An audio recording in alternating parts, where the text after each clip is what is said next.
Sir, Bharat में high court के जजेस को हटाने की प्रक्रिया क्या है? हाई कोर्ट के जजेस पे इम्पीचमेंट का प्रोसेस क्या रहेगा? वेट वेट सर, आज हम ये चर्चा कर क्यों रहे हैं, इसके पीछे की बात क्या है? तो एक्चुअली आज बात बहुत इंपॉर्टेंट इसलिए है, या ये चर्चा का विषय पूरे भारत में इसलिए बना हुआ है। दिल्ली हाई कोर्ट के जज यशवंत जी के घर पे आग लगी और आग लगने के बाद में दमकल विभाग की जो टीम आई थी, उन्होंने इनके घर पे बहुत ज्यादा कैश देखा। और जब इतने भारी मात्रा में पैसा मिला, रुपया मिला, तो अभी रिसेंटली क्या किया गया, हमारे सीजीआई माननीय सुप्रीम कोर्ट के चीफ जस्टिस संजीव खन्ना जी ने कॉलेजियम बुलाया, तुरंत प्रभाव से आपका ट्रांसफर कर दिया। क्या है ये पूरा मामला? आइए इसी को ही हम लोग आज की इस पर्टिकुलर क्लास में डिस्कस कर लेते हैं। मेरा नाम है Sunil Bishnoi. Text book super coaching platform पे आप सभी का तहे दिल से हार्दिक अभिनंदन, स्वागत है। अगर आप भी अपने जज बनने के सपने को पूरा करना चाहते हैं, सुपर सिलेक्शन बैच ले लीजिएगा, लिंक डिस्क्रिप्शन बॉक्स में दे रखा है। आज चल रहा है सेल ऑफर, सुनील बी कूपन कोड लगाओगे तुरंत प्रभाव से आपको डिस्काउंट भी मिलेगा, मैक्सिमम डिस्काउंट मिलेगा।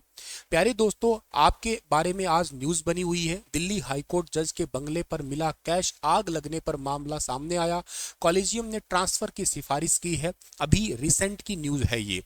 एक्चुअली बात क्या है? एक्चुअली बात यह है कि दिल्ली हाईकोर्ट के जज जस्टिस यशवंत वर्मा जी के घर पर भारी मात्रा में कैश बरामद हुआ। सुप्रीम कोर्ट कॉलेजियम ने इन्हें इलाहाबाद हाईकोर्ट ट्रांसफर करने की सिफारिश की। होली की छुट्टियों के दौरान आप सरकारी बंगले आप तो गए हुए थे बाहर, परिवारजनों ने दमकल विभाग की टीम को बुलाया था। सरकारी बंगले में आग लगी, पुलिस और फायर ब्रिगेड आग बुझाने पहुंचे, तब इतना कैश देखा। चीफ जस्टिस संजीव खन्ना को सूचना मिलने के बाद कॉलेजियम ने ट्रांसफर का फैसला किया। आप कौन हैं? आपका जन्म हुआ था 6 जनवरी को 1969 में। आपका मूल स्थान इलाहाबाद यूपी में ही है। आपका एजुकेशन है, ग्रेजुएट हैं आप हंसराज कॉलेज से बीकॉम ऑनर्स, दिल्ली यूनिवर्सिटी से एलएलबी जो है वो रीवा यूनिवर्सिटी से। आपका करियर की बात करते हैं तो 8 अगस्त 1992 को वकालत आपने स्टार्ट की है। 2006 में इलाहाबाद हाई कोर्ट में स्पेशल एडवोकेट बने हैं आप। 2012 से 13 तक उत्तर प्रदेश के चीफ स्टैंडिंग काउंसलिंग के रूप में आपने काम किया। 2013 में इलाहाबाद हाई कोर्ट में सीनियर वकील आप बने। 13 अक्टूबर 2014 को इलाहाबाद हाई कोर्ट में एडिशनल जज बने। 1 फरवरी 2016 को इलाहाबाद हाई कोर्ट में परमानेंट जज बने। 11 अक्टूबर 2021 को दिल्ली हाई कोर्ट में आप जज बने। और अभी कॉलेजियम ने इमरजेंसी में मीटिंग बुलाई थी, हेल्ड इमरजेंसी मीटिंग। सीजीआई जो हमारे भारत में है 51 नंबर के संजीव खन्ना जी, उन्होंने अभी रिसेंटली इस बैठक को बुलाया था। इन हाउस जांच पर विचार है। अभी हो सकता है ज्यादा अपोजिशन या बहुत ज्यादा ये मामला तूल पकड़े तो इन हाउस जांच होगी। अभी उस पर कोई फैसला नहीं लिया गया है। अभी ट्रांसफर कर दिया गया है।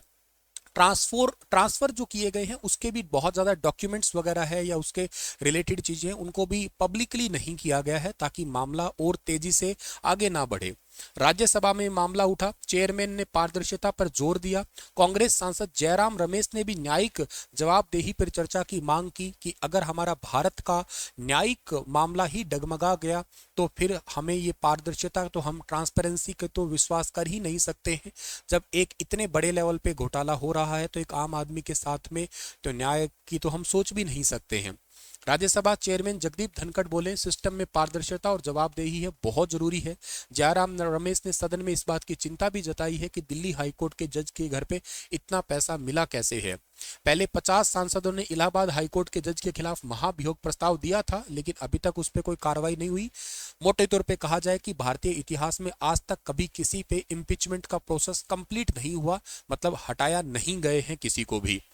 जो हमारे भारत के उपराष्ट्रपति है या राज्यसभा के अंदर अध्यक्ष मतलब चेयरमैन भी है, आपने कहा है कि अगर यही मामला किसी नेता, अधिकारी या उद्योगपति से जुड़ा होता तो तुरंत कार्रवाई होती।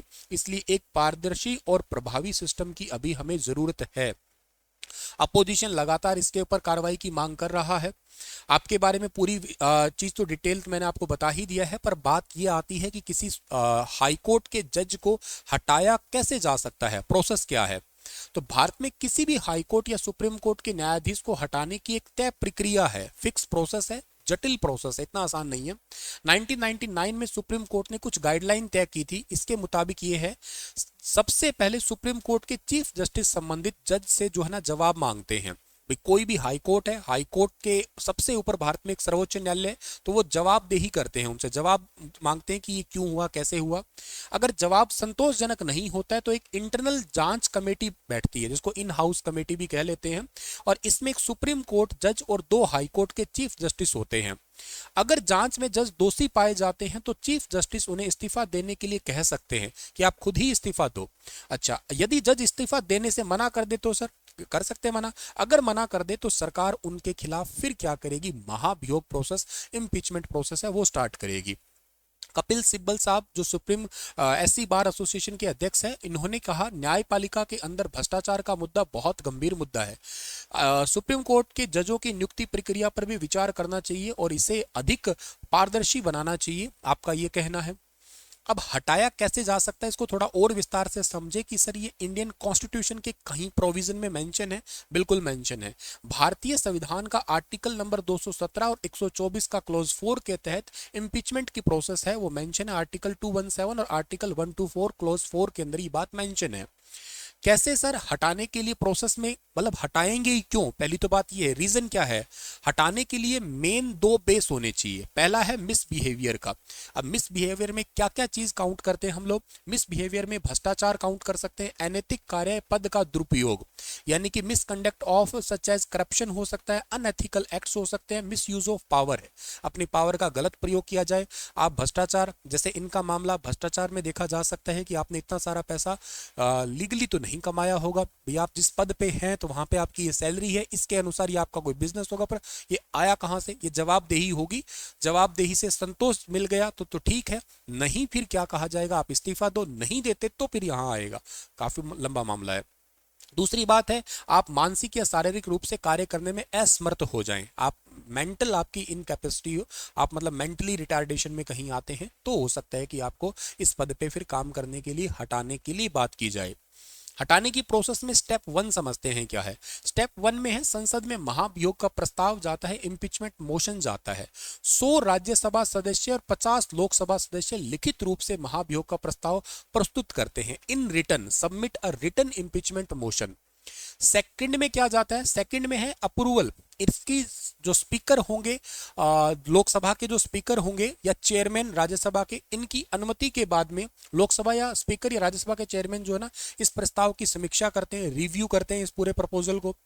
अगर आरोप गंभीर हो तो 3 जजों की समिति बनाते हैं, 3 जजेस की वो इंक्वायरी कमेटी बिठाते हैं, इन हाउस कमेटी बनाएंगे वो, और जैसे वो कमेटी बनेगी वो कमेटी पूरी जांच करेगी। अब वो कमेटी इनको जांच की रिपोर्ट सौंपेगी, जांच समिति जो है ना रिपोर्ट सौंपेगी। अगर समिति आरोपों को सही पाती है तो प्रस्ताव संसद में वोटिंग के लिए जाता है, फिर पार्लियामेंट में वोटिंग होगी इनके ऊपर। फिर क्या है, वोटिंग इन पार्लियामेंट, वोटिंग होगी, वोटिंग में लोकसभा और राज्यसभा में 2/3 2/3 जो है ना वो मेजोरिटी होना जरूरी है। इतनी मेजोरिटी आती है, उसके बाद में क्या होगा, फिर प्रपोजल मिलेगा किसका, प्रेसिडेंट का अप्रूवल, राष्ट्रपति मंजूरी देंगे। फिर अगर संसद प्रस्ताव पारित कर देती है तो इसे राष्ट्रपति के पास भेजा जाएगा और राष्ट्रपति की मंजूरी मिलते ही फिर जज को हटा दिया जाएगा। तो काफी जटिल प्रक्रिया है ये। अब तक कितने जज हटाए गए हैं, अब तक भारत में किसी भी हाई कोर्ट या सुप्रीम कोर्ट के जज को महाभियोग के जरिए नहीं हटाया गया। प्रोसेस जटिल इसलिए है क्योंकि न्यायपालिका पे सवाल उठाए हर कोई, इसको इनको जल्दी से हटा दिया जाए तो फिर कहीं न्याय पे है वो शंका आ जाती है। 1993 में इलाहाबाद हाईकोर्ट के जस्टिस वी रामास्वामी के खिलाफ महाभियोग प्रस्ताव लाया गया था, लेकिन लोकसभा में इसको पूर्ण बहुमत नहीं मिला था। निष्कर्ष यही निकल के आता है, कंक्लूजन यही है कि हाईकोर्ट के चीफ जस्टिस को हटाने की प्रक्रिया बहुत जटिल और पूरी लंबी होती है। इसमें संसद, सुप्रीम कोर्ट और राष्ट्रपति तीनों की भूमिका होती है, यह सुनिश्चित करने के लिए कि किसी जज को अनुचित कारणों से न हटाया जाए। संविधान में सख्त प्रक्रिया जो है इसलिए अपनाई गई है, अनफेयर रीजन नहीं होना चाहिए, इसलिए पूरा स्ट्रिक्ट पूरा प्रोसेस है। आपको कैसा लगा ये, आपका क्या विचार है इस पूरे मामले पे, आप मुझे कमेंट बॉक्स में जरूर बताइएगा। आप सभी को बहुत बहुत शुक्रिया इस क्लास में आने के लिए आपका, और इस चैनल को सब्सक्राइब जरूर कर लेना। Thank you so much. Radhe Radhe.